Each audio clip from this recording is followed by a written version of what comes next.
여기 한 문서 파일이 있습니다. 이 문서에는 세상을 완전히 바꿀 수 있는 방법이 기록되어 있습니다. 전쟁, 가난, 갈등. 지금 우리가 겪고 있는 모든 문제를 해결할 수 있는 유일한 방법이죠. 그런데 문제가 하나 있습니다. 바로 이 문서를 아무도 열 수 없다는 것입니다. 세상에서 가장 뛰어난 보안 전문가들도 이 문서를 열지 못합니다. 이 문서만 열리면 세상이 바뀔 수 있는데 열 수 있는 사람이 없습니다. 그때 이 문서를 만든 사람이 이렇게 말합니다. 세상을 위해 자신의 목숨까지 희생한다면 이 문서를 열 수 있는 자격을 주겠다. 여러분이라면 이 제안 받으시겠습니까?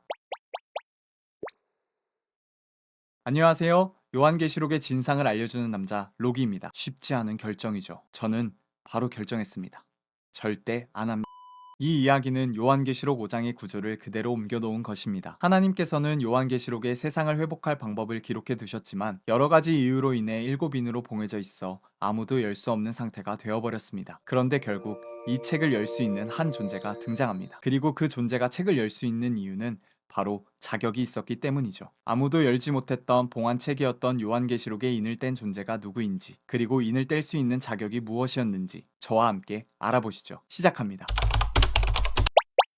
하나님의 오른손에 7인으로 봉해진 책을 보고 사도 요한이 크게 울 때 장로 중 하나가 이렇게 말씀하십니다. 유대 지파의 사자 다윗의 뿌리가 이기었으니 인을 떼시리라. 많은 분들께서 짐작하셨다시피 책을 취하고 그 인을 떼실 분은 바로 어린 양이신 예수님이었습니다. 천상천하 인을 떼기에 합당한 자가 없었는데 드디어 인을 떼기에 합당한 존재가 나타난 것이죠. 그런데 여기서 중요한 포인트가 하나 있습니다. 성경은 예수님이기 때문에 인을 떼신다고 말하지 않고 이기셨기 때문에 인을 떼기에 합당하다고 말씀하고 있습니다. 즉 이기신 결과로 그 자격이 주어졌다는 것입니다. 잠깐, 이겼다는 것은 예수님께서 싸우셨다는 것이잖아요. 아니 예수님 싸움 좀 하셨던 분이요.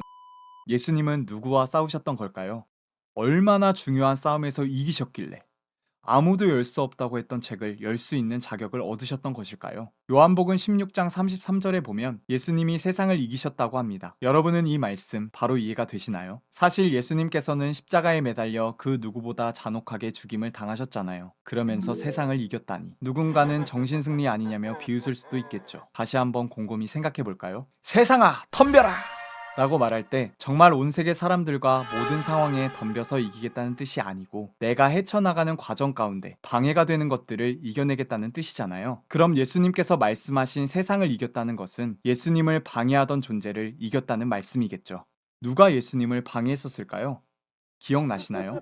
이 사단이라는 존재. 사단은 하나님께서 보내신 선지자들을 죽이며 하나님의 말씀이 이루어지는 것을 방해했습니다. 예수님이 오셨을 때도 끊임없이 예수님을 따라다니며 방해했죠. 40일간 금식한 예수님을 찾아가서 직접 시험을 주기도 하고 사람들이 예수님을 인정하지 못하도록 교묘한 말들로 사람들을 속였습니다. 그리고 결국 예수님을 죽이는 것에 성공합니다. 사단은 십자가에 못 박혀 참혹하게 돌아가시는 예수님을 보면서 자신이 이겼다고 생각했죠. 하지만 그것은 사실 하나님의 승리였습니다. 예수님께서 돌아가신 사건은 예수님을 희생시켜 그 피로 사람들의 죄를 사해 주시려는 하나님의 계획, 즉 예언을 그대로 이루는 과정이었기 때문입니다. 그랬기에 십자가를 지시기 직전에 예수님은 세상을 이겼다라고 말씀하신 것이고 사단이 방해하는 이 싸움에서 이기신 것이죠. 예수님께서 십자가를 지신 사건은 어찌 보면 요한계시록을 이루기 위한 과정이라고 볼 수 있는 거죠. 예수님께서 십자가에서 피 흘려 돌아가신 것에는 눈물 흘려 감사하다고 하면서 요한계시록에는 관심이 하나도 없다면 마치 예수님께서 내가 갈 길을 위해 희생하셨는데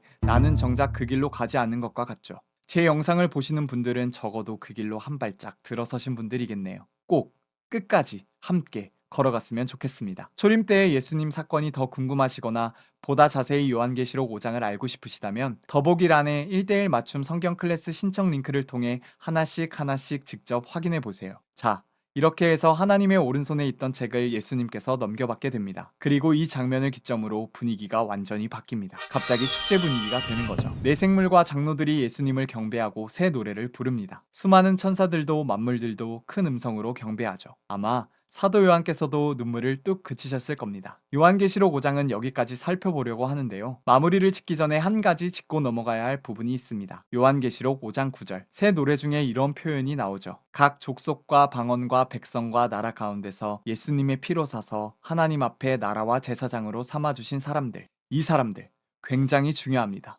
그리고 이 영상을 보고 계신 여러분과도 아주 깊은 연관이 있을 수도 있는 존재들이죠. 연관이 있을 수도 있다라는 게 무슨 말이냐고요? 그건 차차 알려드리겠습니다. 늘 그랬듯이 저는 조금 신비로운 남자니까요. 요한계시록 5장에서 봉환책을 취하신 예수님은 이제 6장부터 그 7개의 인을 하나씩 떼기 시작하십니다. 그리고 그 결과 꽤 무시무시한 사건들이 펼쳐지게 되죠. 이 사건이 궁금하시다면 구독과 알람 설정이 도움이 되실 겁니다. 이 채널에 새 영상이 올라오면 바로 알려드릴 수 있으니까요. 오늘 영상이 어떠셨는지도 댓글로 편안하게 남겨주시고요. 이 요한계시록의 이야기를 조금 더 많은 사람들과 나누고 싶으시다면 좋아요도 한번 꾹 눌러주시기 바랍니다. 저는 다음 영상에서 요한계시록 6장을 들고 다시 돌아오겠습니다. 지금까지 요한계시록의 진상을 알려주는 남자 록이었습니다.